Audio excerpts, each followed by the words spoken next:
তুমি যদি ভেবে থাকো কিছু নতুন নতুন গিফটস, সুন্দর সুন্দর রেস্টুরেন্টে খেতে যাওয়া, নতুন নতুন জায়গায় ঘুরতে যাওয়া এইগুলোর মানেই ভালোবাসা, তুমি সম্পূর্ণ ভুল। তুমি যদি ভেবে থাকো তোমার কিছু ইমোশন জড়িয়ে বৃষ্টিতে ভেজা রাস্তায় একসাথে হাত ধরে হাঁটা, তোমাকে সমস্ত বিপদ থেকে বাঁচিয়ে নেওয়ার মানুষটা তোমার ভালোবাসা, সেটাও সম্পূর্ণ ভুল। হ্যাঁ, হতেই পারে সে সব দিক থেকে তোমার সব থেকে ভালো বন্ধু, কিন্তু সে কখনোই তোমার ভালোবাসা না। খোঁজো সারা পৃথিবীতে এমন এক নারী বা পুরুষকে যে তোমাকে নিঃস্বার্থভাবে ভালোবাসবে। আছে আছে, এমন পুরুষ বা নারী পৃথিবীতে আছে।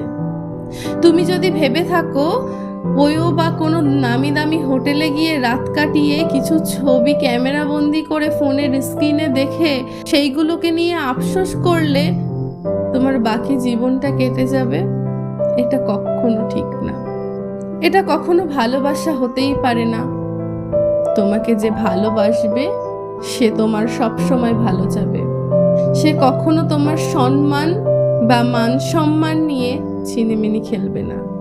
সত্যি সত্যি যদি ভালোবাসা বলে কিছু হতো তাহলে আজকে 2024 সালে এসে কোনো মেয়ের ছবি ভাইরাল হতো না।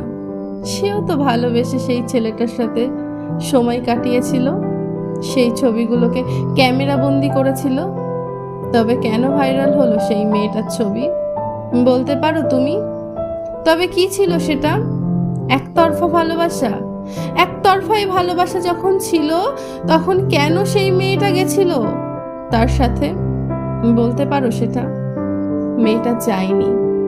কোনো মেয়ে কখনো তার নিজের ইচ্ছার বিরুদ্ধে গিয়ে কোনো ছেলের সাথে শারীরিক সম্পর্ক তৈরি করতে পারে না। মেয়েটাকে যাওয়ার জন্য বাধ্য করা হয়েছিল। হ্যাঁ, তোমরা বলতেই পারো যে হয়তো মেয়েটাকে জোর জবরদস্তি করে বা কোনো ছবির ভয় দেখিয়ে নিয়ে গেছে। একদম না। একটু মনে করে ভেবে দেখো তো, আজ থেকে প্রায় 30 বছর আগেকার ঘটনা, যখন ফোন ছিল না, তখন কি ভালোবাসা ছিল না?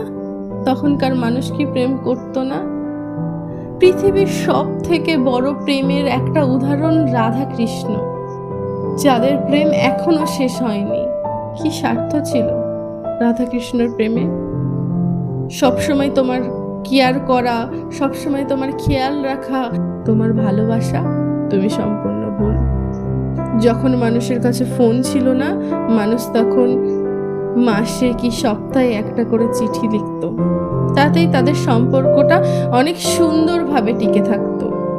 হয়তো তুমি যদি খোঁজো এমন অনেক পুরুষ এবং নারীকে পাবে সেই চিঠিগুলো এখনো যত্ন করে তারা রেখে দিয়েছে নিজের কাছে একান্তে গোপনে, যার ব্যাপারে সে ছাড়া আর কেউ জানে না। হয়তো 30 বছর আগে তার মুখটাও এখনো ঠিক মনে নেই, তারপরেও তার দেওয়া সেই চিঠিগুলো, তার লেখা সেই কথাগুলো যত্ন করে রেখেছে।